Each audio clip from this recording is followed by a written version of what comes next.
Okay, today we are starting off with the Loom shot of my Panerai Homage. This is a sandwich dial watch.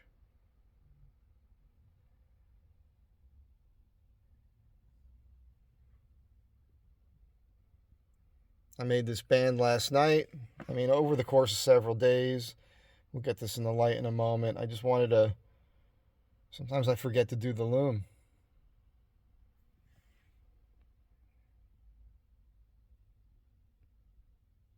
All right, let's get on with it.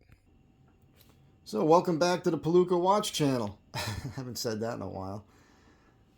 I even forget to say that. On this band this time, I went ahead and just did a pass through, just cut some slots. And I'll be honest, it's not my neatest work. Kept messing with it, but I didn't make this to sell. I made this for myself. I'm keeping this. I'm intending on keeping it. Buckle again off of a dog collar I got at the 99-cent store. Neat job on the stitching. I like doing these super thick keepers. Just put this on. And also, I'm not always sewing the keeper to the buckle part of the strap. I make it so you can slide it around a little bit.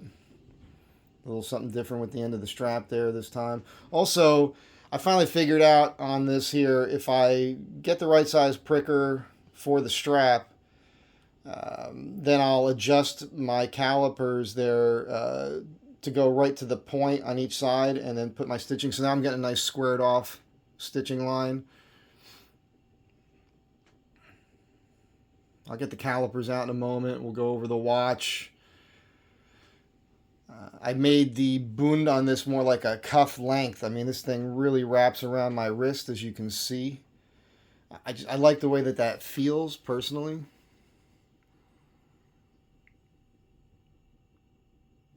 Get this off and get the calipers out. I've only got one hole in this band, again, because I made it for me. I'm also finding it's good to make it snug at first because the leather will stretch a bit. Kind of your dur moment for the day. See the lining on here.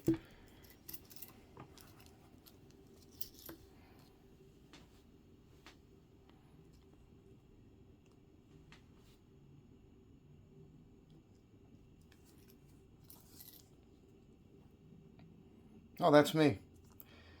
Hi. So this watch has a visible power reserve right there on the dial above the 6. It's got a GMT hand, which I have not been able to figure out how it works. I can't figure out how to adjust that. Maybe one of you guys could help me out with that. It's got a date window that's barely legible. It's got the second hand over here.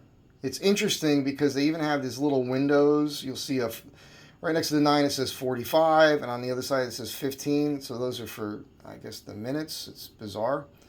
It is a true sandwich dial. See that black dial is pierced and the loom section is underneath of it, which is really cool.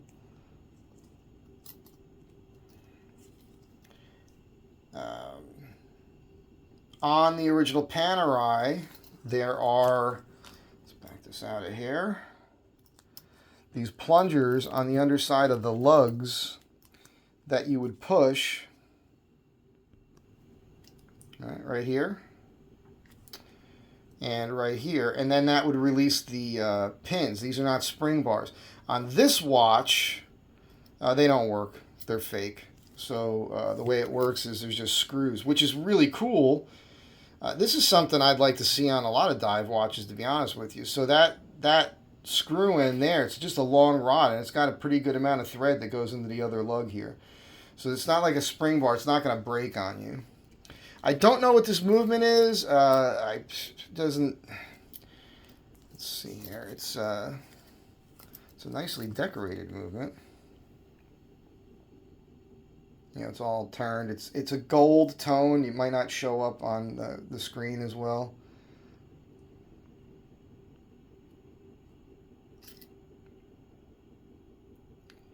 I don't see where it's marked. Of course, I'll be honest with you. I wasn't actually looking for that before the video.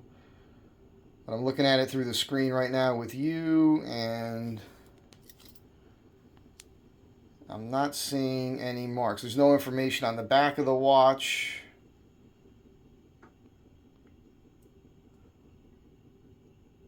It's a nice, robust stainless steel watch, and the way this works is this lever. You just pull out on this lever, and it releases this. This lever pushes this crown in on a rubber gasket, which makes it waterproof. And it winds, and then if I pull this out, it hacks the movement. You'll see the second hands have stopped. Now I can adjust the movement. You see the power reserve there.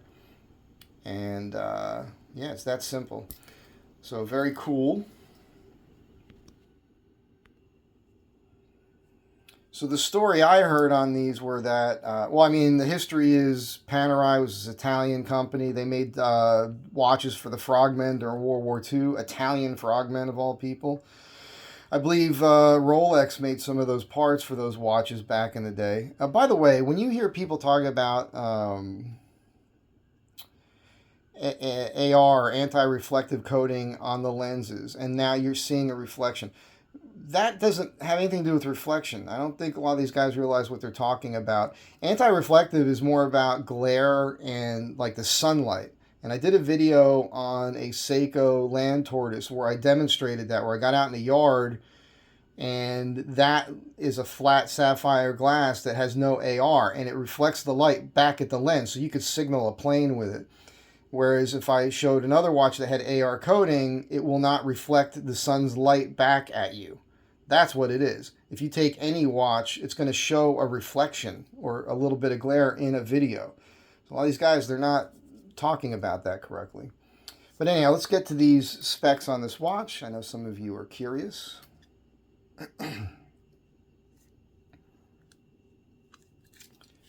Now, of course, it's difficult to measure because it's got this giant crown protector on here, but we'll just do this. So that's, they'll say 46 millimeter.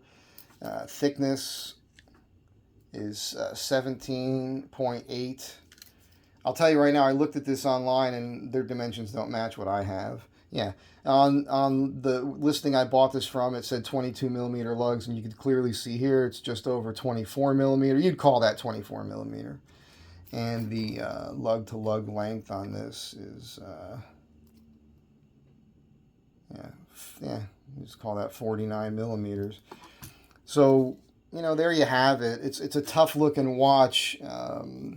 There's a story that Stallone was doing a movie in Italy, and he bought a couple of these, I suppose, and then was wearing them around, and that kind of turned the whole company's direction around. More people started wearing them. The case is beautiful. It's you'd call that a cushion case, I suppose. The back is interesting. I will be taking this apart at some point, so you'll need a wrench for this. It's a good-looking watch. Not everybody can pull this sort of thing off, right? So the way the strap works, you poke that through here, and you poke this through here, and then you just got to eyeball this, get it relatively center, and it's going to adjust a little bit. But that's it. It's a nice short video for you guys. I'm going to wear this today at the shop, so if I do any videos there, you'll see it on me.